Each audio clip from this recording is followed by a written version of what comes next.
Bien, buenos días a todos. Vamos a continuar con el curso de contabilidad gubernamental bajo enfoque NICS. Lo que les comentaba en los videos anteriores era que el curso buscaba estudiar un poco más la doctrina del saber del por qué hacemos contabilidad gubernamental, más que de la técnica, ¿no?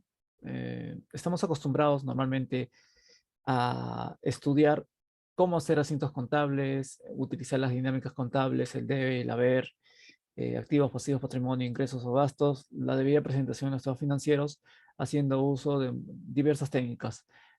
Y eso es el saber el cómo hacer estados financieros o cómo hacer contabilidad, pero no nos estamos enfocando en el por qué hacemos esta contabilidad, ¿no? Si bien es cierto, al final sabemos de que, de que la contabilidad o los estados financieros se emiten con la finalidad de llevar a cabo toma de decisiones o una rendición de cuentas para el caso del sector público, lo sabemos de teoría, pero no sabemos cómo es que llegamos a un constructo inicial que paso a paso nos lleva finalmente a tener la información necesaria para tomar decisiones. ¿Ya? Hay muchos conceptos en realidad que están distorsionados, no sabemos en realidad por qué lo hacemos, pero lo hacemos, ¿no? Lo hacemos y esto trae consigo distorsiones en nuestra contabilidad y justamente una de esas distorsiones es la actual situación precaria que se lleva a cabo con el concepto de vengado. Yo les había comentado en videos anteriores a través de un enunciado donde hacía uso de documentos básicos como una guía de revisión, una factura de compra o una PECOSA, documentos muy utilizados en el sector público, pero les ponía este enunciado de manera adrede porque veía mucho que el contador se guiaba de estos documentos más que de la realidad económica al momento de registrar una operación contable. Es más, aparte de ello, les ponía un enunciado en donde decía que el 30 de abril el costo de los toners, este era el ejemplo de los toners, en el mercado era de 1.200. Era un toner que inicialmente estaba a 1.000 soles y después en el mercado había subido a 1.200, ¿no? Les ponía adrede ese ejemplo para decir si finalmente la inversión realizada en este toner tenía que ser actualizada en nuestros libros contables, ya que inicialmente se habían registrado a un valor de 1.000, pero a la fecha teníamos todavía los toners en el almacén y estaban 1.200 soles, ¿no? El ejemplo era adrede, en realidad. Las explicaciones de cada uno de estos enunciados lo vimos en el video anterior y sobre esas premisas vamos a continuar explicándoles otros ejemplos que de alguna manera van a poder evidenciar la distorsión que tenemos sobre el concepto de vengado, pieza fundamental en realidad para construir nuestros estados financieros. Por ejemplo, acá tengo un enunciado en la cual nos indica que con resolución del Consejo Directivo, el 31 de marzo, la SUNEDU impone una multa a la Universidad de Callao por 1.000.000 de soles, el cual ha sido debidamente notificada el mismo día. Ya ha pasado un año de lo sucedido y a pesar de las acciones de cobranza por parte de la SUNEDU, la universidad aún no se manifiesta legal ni financieramente al respecto. Las preguntas que les hago es en qué mes registro la cuenta por cobrar, en qué mes registro la estimación de cobranza dudosa, después de transcurrir el año se registra en el activo no corriente. Sí, estamos frente a un documento, que es en este caso la resolución de un consejo directivo, en donde se impone una multa a una universidad por 1.000.000 de soles. Notificado, evidentemente, su oportunidad, ya pasó un año, ya se han hecho acciones de cobranza y hasta el momento la universidad no se manifiesta al respecto. La primera pregunta que hacía era ¿en qué mes registra la cuenta por cobrar? ¿Sí? Y como vemos que hasta el momento la universidad no se ha pronunciado al respecto, ¿en qué mes registró la estimación de cobranza dudosa? Y como ya ha pasado más de un año y aún no me sigue pagando, la pregunta es, después de transcurrido este año, ¿lo registro como activo no corriente? Y nos daremos cuenta que antes de fijarnos en documentos, como en este caso la resolución del Consejo Directivo por el 1.000.000 de soles, nos debemos de fijar en sí en el hecho económico y en todas las acciones que se han llevado a cabo para que se pueda concretar este hecho económico. Lo que se busca principalmente es que se realice el cobro de esta cuenta por cobrar, pero no puede haber cuenta por cobrar si la otra parte no está dispuesta a pagarte. Entonces, si bien es cierto, hemos impuesto una multa por 1.000.000 de soles, yo no puedo registrar esa imposición de multa como una cuenta por cobrar, ya que la otra parte no tiene ni predisposición de pago, porque aún no se manifiesta ni legal ni financieramente al respecto,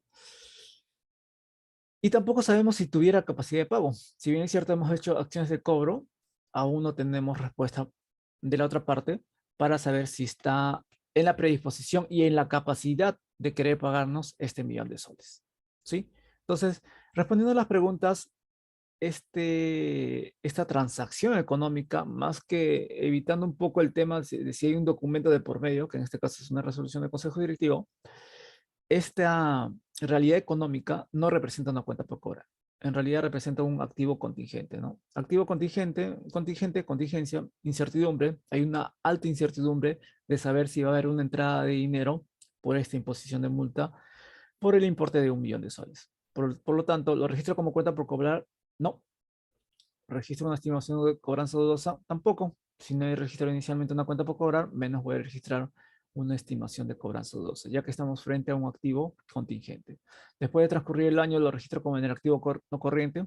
Si no lo he podido cobrar de manera corriente en el transcurso del año, mucho menos lo voy a registrar en los próximos años. Es decir, si en los primeros meses no he recibido una manifestación de pago por parte del imputado, en este caso la universidad, muy probable que en los siguientes años, la incertidumbre sea mucho más alta y no nos quiera pagar esta multa impuesta por la SUNEDU. Bien, este es un pequeño caso. Vayamos a otro enunciado referente a la distorsión. Solamente quiero mostrarles acá qué tan distorsionado está nuestro concepto de vengado, justamente porque nos estamos aferrando mucho a los documentos más que a la realidad económica en sí. En realidad, todo este curso de contabilidad gubernamental se trata de enfocarnos en estudiar los hechos económicos, la realidad económica, utilizar principios como el de vengado y la empresa en marcha para poder capturar esas realidades económicas y a través de identificaciones, haciendo uso del activo, pasivo, patrimonio, ingreso de gastos, y a través de mediciones de valor, ya sea costo histórico, valor razonable, valor de reposición, valor de uso, y qué sé yo, una serie de mediciones posibles, capturamos esa realidad económica y lo incorporamos en nuestros estados financieros. Finalmente, cuando se expresan esta información en los estados financieros, llega la parte de lo que es la presentación y la revelación de esta información. Lo que resume todo este curso de contabilidad gubernamental es básicamente definir si estamos frente a un activo, pasivo, patrimonio, ingreso, gasto, reconocerlo en los estados financieros a través de métodos de evaluación, los que acabo de comentarlos, presentar los estados financieros y revelarlo en los estados financieros. Hacemos mucho en este curso, hacemos mucho el uso del marco conceptual de la NIC SP1, presentación de estados financieros, que no es más que dos herramientas literarias que nos ayudan a dar lectura a los estados financieros. Todos podemos hacer asientos contables en base a comprobantes de pago, pero la idea principal de todo este registro de información es dejar a un lado los comprobantes de pago, enfocarnos en la realidad económica y dar lectura, ser lectores de los estados financieros. Y para eso, para ser lectores, necesitamos criterio profesional. Y para tener criterio profesional, necesitamos conocimiento del tema y también experiencia acerca del giro del negocio donde estamos haciendo la contabilidad. ¿Sí? Evidentemente, al momento de hacer marco conceptual, nos lleva a estudiar la NIC SP1, presentación de estados financieros, para dar una mejor lectura a los estados financieros. Y esta lectura nos trae consigo mayor necesidad de información y apelamos a lo que son políticas contables, estimaciones contables y errores encontrados justamente en la elaboración de estos estados financieros. Es decir, el marco conceptual nos arrastra a la NIC SP1, presentación de estados financieros, y la NIC SP1 nos arrastra a la NIC SP3, cambios en las políticas contables, estimaciones y errores del ejercicio. Ya, esto también a su vez nos arrastra a otra NIC adicional, que es la NIC SP14, que son presentaciones ocurridas después de la fecha de balance. ¿Sí? Esto en realidad, tanto marco conceptual, NIC SP1, NIC SP3 y NIC SP14, es el principio de toda una estructura de conceptos contables y NICs SP relacionados justamente con la realidad económica. Realidad económica capturada a través de la fase de vengado y que me invita o me obliga, en mi caso, a dejarles claro este concepto de vengado para poder enfocarnos más en la realidad económica en vez de comprobantes de pago. Acá, para terminar este video, vamos a ver un pequeño enunciado en la cual indica que con factura del mes de marzo devengo los gastos de seguridad y vigilancia por 50.000, Asimismo, con factura del 15 de marzo devengo el gasto de mantenimiento de servidores computacionales por 150.000, cuya cobertura es de 2 años, computados a partir de la fecha. Finalmente, con factura del 20 de marzo devengo el gasto por comprar un disco duro de 200 soles. Según el catálogo del SBN, es un activo fijo y la directiva de patrimonio indica que se activan los bienes cuyo importe sea mayor al cuarto de ítem. En este enunciado, creo que está de más decirles que adrede he utilizado facturas. ¿Para qué? Para evitar justamente concentrarnos en las facturas. Olvídense de los comprobantes de pago y concéntrense en la realidad económica. Por un lado les pongo facturas, documentos operativos, por otro lado les digo se devenga, se devenga, se devenga. Son operaciones netamente operativas, ya sea del control previo, ya sea del área de tesorería, del área de abastecimientos o de quien intervenga en el registro administrativo del devengado. Esto no tiene nada que ver con la contabilidad. Que nos ayudan como acciones operativas de referencia, evidentemente que ayuda a la contabilidad, pero no refleja la contabilidad. La contabilidad se analiza a través de los hechos económicos, no de su apariencia, no de su forma. ¿Ya? Su forma tal vez está representada a través de una factura, a través de decir, he devengado esa factura. Esa es la parte de la forma, ¿no? La apariencia física externa de justamente este hecho económico, pero no se enfoquen en la forma, sino en el fondo. Por eso que hay bastante interés en el estudio de la esencia sobre la forma, cuyo tema lo vamos a ver mucho más adelante. El hecho final es que con estas tres facturas adquiero servicio de seguridad y vigilancia, ¿no? Del mes de marzo por 50.000, servicio de mantenimiento de servidores, que a diferencia del anterior, tiene una cobertura de 2 años, computados a partir de la fecha, y también con una tercera factura devengo el gasto por la compra de un disco duro por 200 soles. Acá solamente les pongo distractores, en la cual digo que según el catálogo del SBN, un activo fijo se registra a partir del cuarto de la OIT. Aparentemente, si he comprado un disco duro que cuesta 200 soles y recién a partir del cuarto OIT voy a comenzar a activar los bienes, pues en teoría no debería activar este disco duro.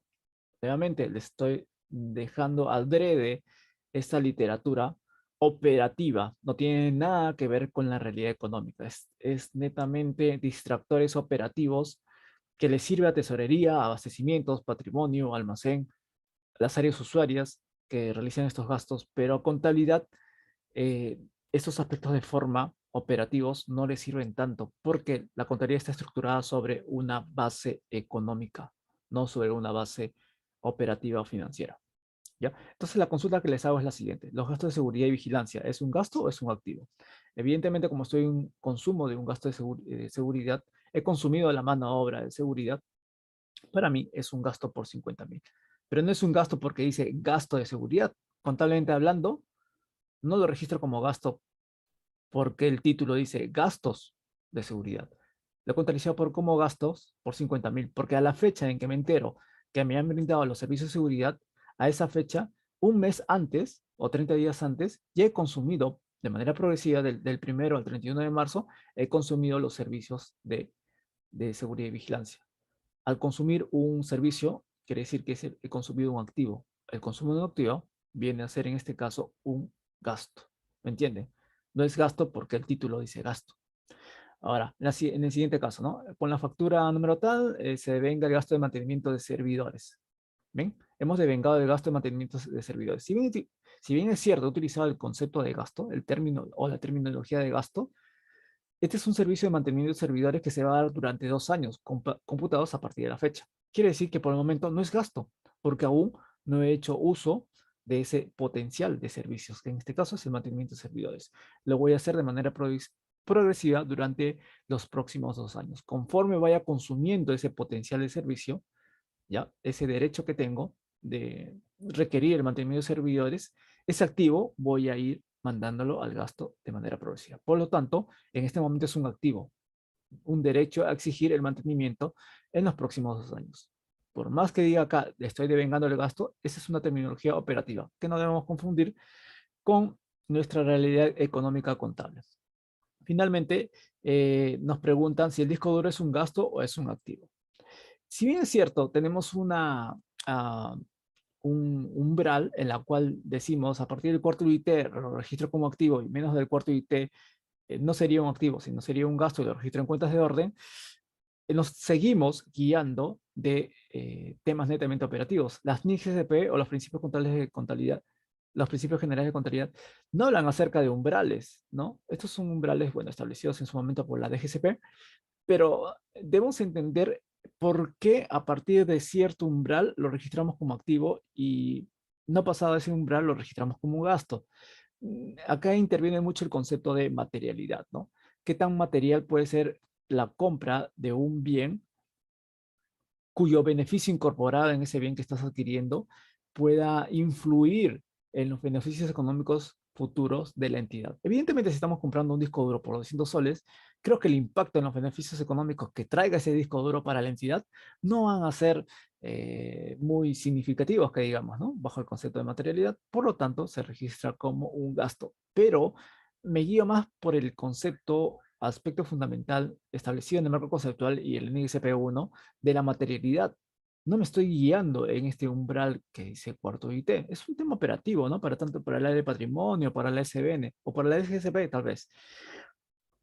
Pero lo registro como gasto desde el punto de vista en que la compra de este activo no tiene impacto en los beneficios económicos que pueda tener hacia mi entidad y por lo tanto lo registro como un gasto y no como un activo. Si fuera un activo de un importe significativo o que tiene un impacto en el potencial de servicios que va a brindar hacia mi entidad o me va a generar beneficios económicos hacia mi entidad, estamos frente a un gran activo, ¿no?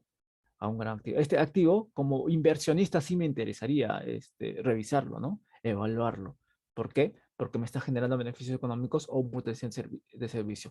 Hace posible este activo que mi empresa o mi entidad pública continúe en actividad. Por algo se le llama activo. ¿Me entienden? Y bajo ese razonamiento es que yo recién lo registro como activo. Lo que no impacta, definitivamente, lo registro como un gasto. ¿Qué me queda, no? En este caso compré un disco duro porque no necesitaba.